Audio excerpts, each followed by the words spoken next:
নির্দেশনা আল্লাহ তাআলা কোরআনে দিয়েছেন, তার একটি বিষয়কে সামনে রেখে আমরা আলোকপাত করার চেষ্টা করব ইনশাআল্লাহ। ওমা তাওফীকি ইল্লা বিখাশিয়াতিল্লাহ।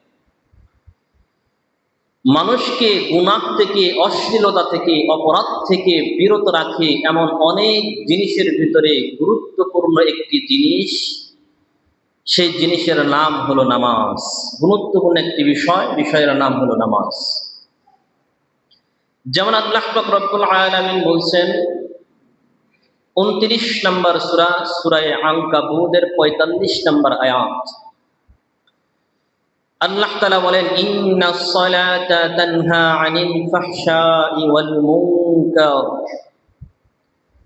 যে নিশ্চয় নামাজ মানুষকে অশ্লীলতা, অপরাধ, গুনাহ, সব ধরনের গুনাহ থেকে, অপরাধ থেকে মানুষকে বিরত রাখে, মুক্ত রাখে। তাহলে যারা নামাজ পড়ে তারা এই অশ্লীলতা, অপরাধ, গুনাহ থেকে তাদেরকে এই নামাজ বিরত রাখে। এখন স্বাভাবিকভাবে আমাদের মনে প্রশ্ন যে আমাদের সমাজে আমরা এমন অনেক মানুষকেই দেখি যারা নামাজ পড়ে, শুধু নামাজ পড়ে না, নামাজের একদম মসজিদের প্রথম কাতারে নামাজ পড়ে, এক ওয়াক্ত নামাজও কামাই দেয় না, আবার তাকে দেখা যায় সুদের সাথেও লিপ্ত আছে। নামাজ পড়ে দেখা যায় ঘুষের সাথে লিপ্ত আছে। নামাজ পড়ে মসজিদ থেকে বের হয়ে টুপিটা পকেটে রেখেই সিগারেট একটা ধরায়া টানতে টানতে বাড়িতে যায়। নাই এমন আছে না? নামাজ পড়ছে আবার অপরাধও করছে। অথচ আল্লাহ তাআলা বললেন, ইন্নাস সালাতা তানহা আনিল ফাহশাই ওয়াল মুনকার, যে নামাজ মানুষকে অশ্লীল কাজ থেকে, অপরাধী কাজ থেকে, গুনাহের কাজ থেকে দূরে রাখে, বিরত রাখে। তাহলে আল্লাহ তাআলার এই কথার সাথে আমাদের সমাজের যে চিত্র আমরা দেখি, এই চিত্র তো মেলে না। তার মানে আল্লাহ তাআলা কি তাহলে এই কোরআনের এই আয়াতে মিথ্যা বলেছেন? আপনাদের কি মনে হয় আল্লাহ তাআলা কি কোরআনে মিথ্যা বলেছেন? তাহলে এর ব্যাখ্যা কি? আল্লাহ তাআলা কেন এই কথা বললেন? এটা বুঝতে হলে আমাদেরকে আগে বুঝতে হবে নামাজি কয় প্রকার। নামাজি হলো 5 প্রকারের নামাজি আছে, 5 ধরনের, 5 প্রকারের নামাজ আছে। এই 5 প্রকারের নামাজ আগে বুঝতে হবে, 5 প্রকারের নামাজি আগে চিনতে হবে। এরপরে উপলব্ধি করতে হবে যে এই 5 প্রকারের কোন প্রকারের ভিতরে আমি পড়লাম, আমার নামাজ পড়লো, বা ওই যে সুদের সাথে লিপ্ত আছে তার নামাজ কোন প্রকারের সাথে পড়লো। 5 প্রকারের 1 নাম্বার যে প্রকার, তার নাম হলো মুআকাব, শাস্তি প্রাপ্ত নামাজ। অর্থাৎ নামাজ পড়বে, পড়ার পরেও শাস্তি পাবে। তাহলে এই নামাজি কারা? যারা শাস্তি প্রাপ্ত নামাজি। এরা হলো তারা যারা এক ওয়াক্ত পড়ে তো আরেক ওয়াক্ত পড়ে না। ঈদের নামাজ পড়লে জুমার নামাজ পড়ে না, জুমার নামাজ পড়লে ওয়াক্তের নামাজ পড়ে না, ফজর পড়লে জোহর পড়ে না, জোহর পড়লে আসর পড়ে না। অনিয়মিত যারা নামাজ পড়ে তারা হলো শাস্তি প্রাপ্ত নামাজি। তারাও নামাজি, কিন্তু যেই নামাজগুলো তারা পড়ে না, ওই নামাজগুলোর জন্য তাদেরকে জাহান্নামে যেতে হবে, শাস্তি ভোগ করতে হবে। এই নামাজকে হাদিসের ভাষায় বলা হয়েছে সলাতুল মুনাফিকুন। এটা হলো সলাতুল মুনাফিকিন, এটা হলো মুনাফিকদের নামাজ। মুনাফিকরা ওই জামানায় এভাবে নামাজ পড়তো, কখনো পড়ে কখনো পড়ে না, এক ওয়াক্ত পড়ে তো আরেক ওয়াক্ত পড়ে না। হাদিসের ভাষায় সলাতুল মুনাফিকিন হলো যারা এক ওয়াক্ত পড়ে আরেক ওয়াক্ত পড়ে না। এটা হলো শাস্তি প্রাপ্ত নামাজি, শাস্তি প্রাপ্ত নামাজ। দ্বিতীয় নাম্বার হলো মুহাসাব, ধমক প্রাপ্ত নামাজ। এরা কারা? এরা হলো তারা যারা 5 ওয়াক্ত নামাজই পড়ে, আজান দেওয়ার সাথে সাথে মসজিদে চলে আসে, নামাজ পড়ে 5 ওয়াক্ত বেঁধে, কোনো সমস্যা নাই। কিন্তু সমস্যা হলো তারা যখন নামাজে দাঁড়ায়, নামাজে দাঁড়ানোর পরেই দুনিয়ার সব চিন্তা তার মাথার ভিতরে আসে। দুনিয়ার সংসারের সব চিন্তা, হিসেব নিকেশ, ব্যবসা বাণিজ্য সব নামাজে দাঁড়াইলে তার মাথার ভিতরে আসে, এবং সে এটা থেকে বাঁচারও চেষ্টা করে না। নামাজে দাঁড়িয়েছে, চিন্তা আসতেছে যে আগামীকালকে হাটের দিন, হাট করতে হবে, কি কি কিনতে হবে, সে চিন্তা করতেছে এই কিনতে হবে। আজকে সারাদিন বাজার করলাম, কত টাকা খরচ করলাম, হিসাব করতেছে, এত টাকা খরচ করলাম, এত টাকা আছে, নামাজ পড়ে আবার মিলাইতে হবে এত টাকা আসলে ঠিক আছে কিনা। নামাজে দাঁড়িয়েছে, নামাজ তাড়াতাড়ি ইমাম সাহেব নামাজের সালাম ফিরায় না কেন, নামাজের পরেই তো খেলা আছে, ফাইনাল খেলা। নামাজে দাঁড়িয়েছে, নামাজে দাঁড়ায় এই চিন্তা করতেছে নামাজ পড়ার পরেই খেতে গিয়া সার দিতে হবে। এই যে বিভিন্ন দুনিয়াবি সাংসারিক চিন্তা ভাবনা তার মনের ভিতরে আসে, শয়তান ঢুকাইয়া দেয়, কিন্তু সে এখান থেকে বের হওয়ার চেষ্টাও করে না। সে কথা চিন্তা করে না যে আমি নামাজ পড়ছি, এগুলো চিন্তা করা যাবে না। সে চিন্তা করতে করতে, নামাজ পড়তে পড়তে শেষ করে চলে যায়। এই জাতীয় যারা নামাজি, সারা 5 ওয়াক্ত নামাজি পড়ে, তারপরেও তাদেরকে আল্লাহর সামনে দাঁড়াইতে হবে, জবাবদিহি করতে হবে, আল্লাহর ধমক খেতে হবে। এই জাতীয় নামাজি যারা, তাদেরকে বলা হয় সলাতুল গাফিলিন। গাফিলিনদের নামাজ মানে উদাসীনদের নামাজ, উদাসীনতার নামাজ, উদাসীন তারা এই নামাজ। তৃতীয় প্রকারের নামাজি হলো মুফাক্কার, অর্থাৎ নামাজ সে 5 ওয়াক্তই পড়ে, নামাজে দাঁড়িয়েছে, এখন নামাজের ভিতরে শয়তান তাকে কুমন্ত্রণা দিচ্ছে, দুনিয়ার বিভিন্ন বিষয় তার মাথার ভিতরে আসতেছে। হঠাৎ করে যখন তার মনে হচ্ছে আমি তো নামাজে আছি, তখন সে আবার তাকে নামাজের মনোযোগী ফিরে নিয়ে আসছে। আবার শয়তান তাকে নিয়ে যাচ্ছে আরেক দিকে, সে আবার চিন্তা করছে আরে আমি তো আল্লাহর সামনে দাঁড়ায় আছি, আবার সে ফিরে আসছে, আবার তাকে নিয়ে যাচ্ছে। একটা নামাজে, এক রাকাত নামাজে 10 বার, 20 বার, 100 বারও যদি হয়, সে ফিরে যাচ্ছে, আবার ফিরে আসতেছে, আবার নিয়ে যাচ্ছে, আবার সে ফিরে আসতেছে। এটাকে বলা হয় মুফাক্কির, মানে হচ্ছে শয়তানের সাথে জিহাদকারী নামাজ। মানে শয়তান তাকে নিয়ে যাচ্ছে, সে শয়তানের সাথে জিহাদ করে আবার ফিরে আসতেছে। হাদিসের ভিতর আসছে যে শয়তানের এক প্রকার স্পেশাল বাহিনী আছে, স্পেশাল বাহিনী, সাধারণ বাহিনী না, এদেরকে স্পেশাল ভাবে সবকিছু তাদেরকে দেওয়া হয়। তো তাদের কাজ হলো, তাদের কাজই একটা, সেটা হলো নামাজিদের কাছে গিয়া নামাজের ভিতরে বিভিন্ন দুনিয়ার চিন্তা ঢুকাইয়া দাও।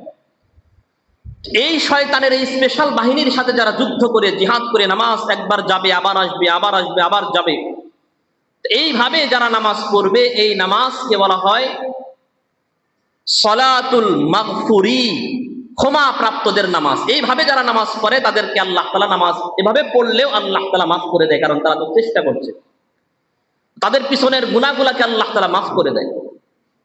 এটা হলো তৃতীয় প্রকার। চতুর্থ প্রকারের নামাজ হলো মুসাব, সব প্রাপ্ত নামাজ। অর্থাৎ এই যে তৃতীয় প্রকার পার করে চতুর্থ প্রকারে যারা যায়, তাদেরকে শয়তান আর ধোকায় ফেলতেই পারে না। শয়তান এদের পিছনে যখন একবার নেই, 2 বার নেই, 1000 বার নেই, 1 বছর 1 মাস পর্যন্ত নিলাম, বিনিময়ে কি আল্লাহ তার সব গুনাহ মাফ করে দিল। শয়তান চিন্তা করে সময়টাই তো নষ্ট, এর পিছনে যে সময় নষ্ট করলাম, এই সময়টাই নষ্ট, আরেকজনের পিছনে দিলে তাহলে কিছুটা ফায়দা হতো, যাক ও যা করে করুক, ওকে যাই বলি আল্লাহ মাফ করে দেয়। সে যখন নামাজে ফিরে আসে, তাহলে এর পিছনে আর মেহনতের কোনো দরকার নেই। তো শয়তান যখন ওই লোকটার পিছনে মেহনত বাদ দিয়া দেয়, তখন সেই মানুষটা চতুর্থ নাম্বার প্রকারের নামাজি হয়ে যায়, যে তার ভিতরে, নামাজের ভিতরে কোন রকমের কুমন্ত্রণা আসে না, নামাজের ভিতরে দুনিয়ার কোনো খেয়াল আসে না, নামাজের ভিতরে শুধুমাত্র কেবলমাত্র আল্লাহর ধ্যান, আল্লাহর জ্ঞান, আল্লাহ সম্পর্কেই শুধুমাত্র আসে, আল্লাহকেই সে শুধুমাত্র মানে, অন্য কোনো কিছু তার নামাজের ভিতরে, তার অন্তরের ভিতরে, দিমাগের ভিতরে আসে না। এই নামাজকে বলা হয় সলাতুল আউলিয়া। এই নামাজ হলো ওলিদের নামাজ, এই নামাজ হলো আল্লাহর নৈকট্যপ্রাপ্ত যারা, তাদের নামাজ, যারা ওলিয়া আউলিয়া যারা রয়েছে তাদের নামাজ। এটা হলো চতুর্থ প্রকার। পঞ্চম প্রকার হলো মুকাররব, নৈকট প্রাপ্তদের নামাজ। অর্থাৎ এই নামাজে আল্লাহ তাআলা সরাসরি কথা বলেন। আমরা অনেক হাদিস আপনাদের সামনে এর আগেও বলেছি, আল্লাহ তাআলা নামাজের সাথে কথা বলেন। আমরা বলি কই, আমাদের সাথে তো বলে না। আমরা ওই পর্যায়ে যেতে হবে। চতুর্থ এবং পঞ্চম প্রকার, এই 2 প্রকারের নামাজের সাথে আল্লাহ তাআলা কথা বলেন। তো পঞ্চম প্রকারের নামাজি এরা হলো বলা হয়েছে এই পঞ্চম প্রকারের নামাজই হলো, এই নামাজকে বলা হয় সলাতুল আম্বিয়া, অর্থাৎ নবীদের নামাজ। এই নামাজ, এই নবীদের নামাজের এই পর্যায়ে সাধারণ মানুষ সহজে পৌঁছাইতে পারে না। আমাদের সাধারণ মানুষ পৌঁছাতে পারে 4 নাম্বার প্রকার পর্যন্ত, আউলিয়া, সলাতুল আউলিয়া। তো এই প্রকারে আল্লাহ তাআলার সাথে কথোপকথনের সুযোগ রয়েছে। তো এখন আসুন, আল্লাহ তাআলা বললেন ইন্নাস সালাতা তানহা আনিল ফাহশাই ওয়াল মুনকার, যে নামাজ মানুষকে অপরাধ থেকে, গুনাহ থেকে, অশ্লীল কাজ থেকে মানুষকে বিরত রাখে। এখন প্রশ্ন হচ্ছে যে তাহলে আমরা অনেকেই নামাজ পড়ি, আমাদেরকে কেন অশ্লীল কাজ থেকে বিরত রাখে না? কারণ হলো আল্লাহ তাআলা এই আয়াতের দ্বারা বুঝিয়েছেন যে 3 নাম্বারের শেষ পর্যায়ে যারা আছে এবং 4 নাম্বার প্রকারে যারা আছে তাদেরকে উদ্দেশ্য করে, যে যাদেরকে শয়তান কুমন্ত্রণা দেয় আবার ফিরে আসে, আবার কুমন্ত্রণা দেয় আবার ফিরে আসে, আবার কুমন্ত্রণা দেয় আবার ফিরে আসে, এবং চতুর্থ প্রকার যাদেরকে শয়তান কুমন্ত্রণাই দেয় না, তাদের পিছনে শয়তান মেহনত করাকে বেকার মনে করে, তাদেরকে কিছু কুমন্ত্রণা দিলেই আল্লাহ তাআলা মাফ করে দেয়, তাহলে ওর পিছনে মেহনত করে তো আমার কোনো লাভ নাই, এই জন্য শয়তান তাদের পিছনে মেহনত করে না। এই যে 2 প্রকার, এই 2 প্রকারে যারা আছে তারা যখন নামাজ পড়ে, এই নামাজ তাদেরকে অশ্লীল, অপরাধী, গুনাহের কাছ থেকে বিরত রাখে। কিভাবে রাখে? কারণ তারা নামাজ পড়ে, নামাজের ভিতরেও যদি গুনাহ হয়, গুনাহ বলতেন গুনাহ তো এটা না, নামাজের ভিতরেও যদি দুনিয়ার খেয়াল আসে, সে সাথে সাথে আল্লাহ তাআলা তাকে মাফ করে দেয়। তাহলে স্বাভাবিকভাবেই অন্য কোনো গুনাহ তো সে করে না, নামাজের ভিতরের ছোট ছোট বিষয় আল্লাহ তাকে মাফ করে দেয়, নামাজের বাহিরের বিষয় হচ্ছে গুনাহ করে না, সুতরাং তার গুনাহ তেমন হওয়ার সুযোগ নাই। এই যে 3 নাম্বার এবং 4 নাম্বার প্রকারে যারা রয়েছে, তাদের নামাজ হলো তাদেরকে অশ্লীল, অপরাধমূলক কাজ থেকে বিরত রাখে। তাহলে এবার চিন্তা করেন এই 5 প্রকারের কোন প্রকারে আমরা আছি। 1 নাম্বার হলো সালাতুল মুনাফিকিন, মুনাফিকদের নামাজ। এই পরে ওই পরে না, 1 ওয়াক্ত পরে তো 3 ওয়াক্ত পরে না, এটা হলো মুনাফিকদের নামাজ। এই নামাজ কখনোই অশ্লীল কাজ থেকে বিরত রাখবে না, এই পর্যায়ে অশ্লীল কাজ থেকে বিরত রাখবে। এখন প্রশ্ন আসে, এখন আরেকটা প্রশ্ন আসতে পারে, এটাও তো নামাজ, আমরা তো নামাজ পড়ি, তাহলে আমরা কেন মজা পাই না? নামাজের ভিতরে আল্লাহর সাথে তারা কথা বলে, আমরা পারবো না কেন? আমরা কেন মজা পাই না? এটা বোঝার জন্য আপনাদেরকে একটু খারাপ লাগলেও এই উদাহরণটা আপনারা সহজে বুঝবেন। এই জন্য উদাহরণটা দিই। মনে করেন একজন যুবক আর একজন যুবতী, এই 2 জন যখন একসাথে কথা বলে, একসাথে মিলিত হয়, তাহলে তাদের ভিতরে একরকম মজা আছে না? মজা, তারা মজা পায় না? কিন্তু এই যুবতীর সাথে যদি 5 বছরের, 3 বছরের, 2 বছরের একটা বাচ্চা যদি তার সাথে যদি একত্রিত হয়, সেই বাচ্চা কি মজা পায়? কথা বলেন না, বোঝেন না? মজা পায়? তো মজা পায় না কেন? কারণ সে ওই পর্যন্ত পৌঁছায় নাই। ঠিক তদ্রূপ ভাবে আমরা বাচ্চাদের নামাজ পড়তেছি, নামাজের ক্ষেত্রে বাচ্চা প্রথম আর দ্বিতীয় প্রকারে কেউ পড়ি না, মুনাফিকের কাতারে মুনাফিকদের নামাজের মতো নামাজ পড়ি, আবার কেউ তো 5 ওয়াক্ত পড়ি, কিন্তু নামাজের ভিতরে শুধু দুনিয়ার খেয়াল, দুনিয়ার খেয়াল, দুনিয়ার খেয়াল। এই জন্য ওই যে যুবক যুবতীর যে মজা, এই মজা আমরা পাই না আল্লাহ তাআলার সাথে। 4 নাম্বার 5 নাম্বার প্রকারে তারা যেই কথা বলে, তাদের যেই নামাজের ভিতরে তারা যেই মজা পায়, আমরা সেই মজা পাই না, কারণ ওই তবকা পর্যন্ত, ওই পর্যন্ত আমরা মেহনত করে এখনো পর্যন্ত পৌঁছাইতেই পারি না। এখন আমরা পৌঁছাবো কিভাবে? আমাদের উপায়টা কি? এর অনেক উপায় আল্লাহ রাসূল হাদিসের ভিতরে বর্ণনা করেছেন। কিছু উপায় এমন আছে যেগুলো অনেকের দ্বারাই সম্ভব না, আবার কিছু উপায় আছে মোটামুটি সবাই সম্ভব। তার ভিতর থেকে একটা শুধু আমি আপনাদের সামনে উপস্থাপন করি, যেটার মাধ্যমে আমরা সবাই ওই তৃতীয়, কমপক্ষে চতুর্থ না হলেও তৃতীয় প্রকারে আমরা যাওয়া সম্ভব, এবং তৃতীয় প্রকারে গিয়া আমাদের পিছনের গুনাহ খাতাগুলো মাফ করিয়ে নেওয়া সম্ভব। যে নামাজকে বলা হয় সালাতুল মাগফুরি, যে নামাজের মাধ্যমে ক্ষমাপ্রাপ্তদের নামাজ, আল্লাহ পিছনের গুনাহ মাফ করে দেয়। তাহলে সেই প্রকারে কিভাবে যাব? সেই প্রকার হলো যখন শয়তান আমাদেরকে অস্বসা দিবে, দুনিয়ার বিভিন্ন চিন্তা চেতনা ঢুকাইয়া দিবে, তখন আমাদেরকে শয়তান থেকে বিরত থেকে আবার নামাজের ভিতরে মনোযোগ দিতে হবে। তো এই মনোযোগ কিভাবে দিব? এর অনেক সিস্টেম হাদিসের ভিতরে আসছে। একটা সিস্টেম শুধু আপনাদেরকে বলি, আমি আলোচনা শেষ করছি। সিস্টেমটা হলো, যখন শয়তান যখন আমাদেরকে বিভিন্ন কুমন্ত্রণা দিবে, দুনিয়ার বিভিন্ন বিষয় যখন মানুষের মাথার ভিতরে ঢুকাইয়া দিবে, তখন শুধু একটা কথা চিন্তা করতে হবে, সেটি হলো আমি যেই মুহূর্তে দাঁড়িয়ে আছি, আমি এই মুহূর্তে দাঁড়িয়ে আছি আমার সৃষ্টিকর্তা, সব রাজাদের রাজা, সব বাদশাদের বাদশা, তিনি রাজা ধীরাজ আল্লাহ পাক রব্বুল আলামিনের সামনে আমি দাঁড়ায় আছি।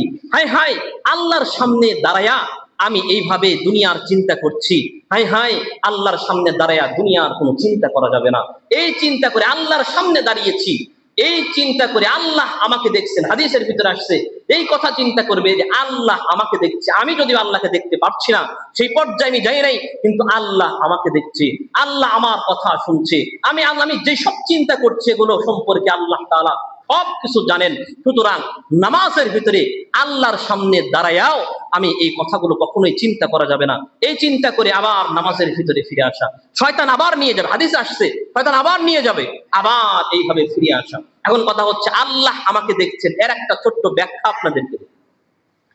কোরআনের ভিতরে আল্লাহ তাআলা একটা ঘটনা বর্ণনা করেছেন, যে ঘটনাটা আপনারা অনেকেই জানেন। আমি সেই ঘটনার শুধু মূল কথাটা বলি, যে হযরত ইউসুফ আলাইহিস সালাম এবং জুলেখা, হযরত ইউসুফ আলাইহিস সালামকে জুলেখা একটা ঘরের ভিতরে আবদ্ধ করলো, তার সাথে অশ্লীল কাজ করবে, অপকর্ম করবে। তো যখন তাকে ঘরের ভিতরে আটকানো হলো, আল্লাহ তাআলা কোরআনে সূরা ইউসুফের ভিতরে এই বিষয়ে আলোচনা করেছে। তো ইউসুফ আলাইহিস সালামকে যখন ঘরের ভিতরে আটকানো হলো, তো ইউসুফ আলাইহিস সালাম এরকম চতুর্দিকে কোন দিক দিয়ে পালানো যায় তাকাইতেছিলেন। হঠাৎ করে একটা জায়গায় দেখলেন যে এই জায়গাটা পর্দা দিয়ে ঢাকা, ওর পিছনে কিছু একটা দেখা যায়। তো হযরত ইউসুফ আলাইহিস সালাম জুলেখাকে ডাক দিয়ে বললেন, হে জুলেখা, এই যে ঘরের এই কোন কর্নারটা দেখছি এটা পর্দা দিয়ে ঢেকে রেখেছো কেন, এর পিছনে কি আছে? তো তখন জুলেখা বলছে যে এর পিছনে রয়েছে ওই মূর্তিটা, যেই মূর্তিটার পূজা আমি করি। তাহলে একে ঢেকে রাখছো কেন? বলে একে ঢেকে রেখেছি এই জন্য যে আমি তো এই মুহূর্তে তোমার সাথে অপকর্ম করার ইচ্ছা পোষণ করেছি। সুতরাং আমি যার ইবাদত করি, আমি যার সামনে মাথা নত করি, আমি যার পূজা করি, তার সামনে আমি তোমার সাথে অপকর্ম করব, এটা আমার কাছে লজ্জা লাগতেছে, এই জন্য আমি তার সামনে পর্দা দিয়ে রাখছি। তো ইউসুফ আলাইহিস সালাম বললেন, আচ্ছা তোমার এই মূর্তি কি দেখতে পারে, দেখার শক্তি আছে? তো তারাও তো জানতো, বলে না, সেটা দেখার শক্তি তার নাই, সেটা দেখতে পারে না। বলে তাহলে তাকে ঢেকে রাখছো কেন? দেখতেই যেহেতু পারে না। তো বলতেছে দেখতে পারে না ঠিক আছে, কিন্তু তার যে সুন্দর করে আমি চোখ আঁকিয়েছি, এমন ভাবে এটা আঁকানো হয়েছে যে মনে হয় সে দেখতেছে, এরকম দেখা যাইতেছে মনে হয় সে দেখতেছে। এই জন্য যেহেতু সে মনে হয় সে দেখতেছে, এই জন্য আমি তাকে ঢেকে রাখছি, যে দেখারই দরকার নেই। তো তখন ইউসুফ আলাইহিস সালাম জুলেখাকে জবাব দেয়, হে জুলেখা, তোমার এমন রবের তুমি ইবাদত করো যে রবটা দেখতেও পারে না এবং মনে হয় দেখতেছে, এই চিন্তা করে তুমি তাকে ঢেকে রাখছো সে যেন তোমার অপকর্ম না দেখে। কিন্তু এখন আমি কি করব বলো? আমার যে রব, সে রব তো আমাকে যেখানে যায় সেখানেই দেখে। আমি আমার রব থেকে কিভাবে দূরে যাব? আমার রবের চোখের আড়ালে আমি কিভাবে যাব বলো? এই কথা বলে হযরতে ইউসুফ আলাইহিস সালাম দৌড় দেওয়া শুরু করেছেন দরজার দিকে। এই কথার দ্বারা আপনাদেরকে যে কথা বুঝাইতে চাইলাম, যে হযরত ইউসুফ আলাইহিস সালাম যেভাবে চিন্তা করেছেন যে আমি যেখানেই যাই করি, এখন জুলেখা তো সে তার রব, তার যার পূজা করে তার চোখের সামনে পর্দা দিয়েছে, কিন্তু আমার রব, আমি যাকে পূজা করি, যার ইবাদত করি, তার সামনে কিভাবে পর্দা দেব? সে তো যেখানে যায় সেখানেই দেখে। সুতরাং অপকর্ম করার কোনো সুযোগ নাই। তাহলে সেই আল্লাহ আমাকে সব জায়গায় দেখছেন। নামাজের ভিতরে যখন দাঁড়িয়েছি, নামাজে আল্লাহর সামনে দাঁড়ায়া দুনিয়ার বিভিন্ন খারাপ বিষয়গুলা, দুনিয়ার বিষয়গুলা, সাংসারিক বিষয়গুলা, এই 5 মিনিট 10 মিনিট নামাজ পড়ব, এই বিষয়গুলো যখন মাথার ভিতরে আসে, তখন এই চিন্তা করতে হবে, হায় হায় আমাকে আল্লাহ দেখছে, আমাকে আল্লাহ দেখছে, এই চিন্তা করে আবার নামাজে ফিরে আসতে হবে। তাহলে আমরা যখন এইভাবে করতে থাকবো 1 বছর 2 বছর 5 বছর 20 বছর যদি এইভাবে আপনি নামাজ পড়তে পারেন, এক পর্যায়ে শয়তান হার মানবে। যার নামাজ পড়তে পড়তে আল্লাহ সব গুনাহ মাফ করে দেয়। সুতরাং এর পিছনে মেহনত করে কোনো লাভ নাই। তখন আপনি আল্লাহর নৈকট্য প্রাপ্ত আল্লাহর ওলিদের কাতারে চলে যাবেন। তখন আপনাকে আর শয়তান ধোঁকায় দিবে না, ধোঁকা দেওয়ার সময় সে পাবে না, ধোঁকায় দিবে না। তখন আপনি আল্লাহ তাআলার সাথে কথা বলে নামাজের ভিতরে মজা পাবেন, নামাজ পড়বেন তো মজা পাইতে থাকবেন।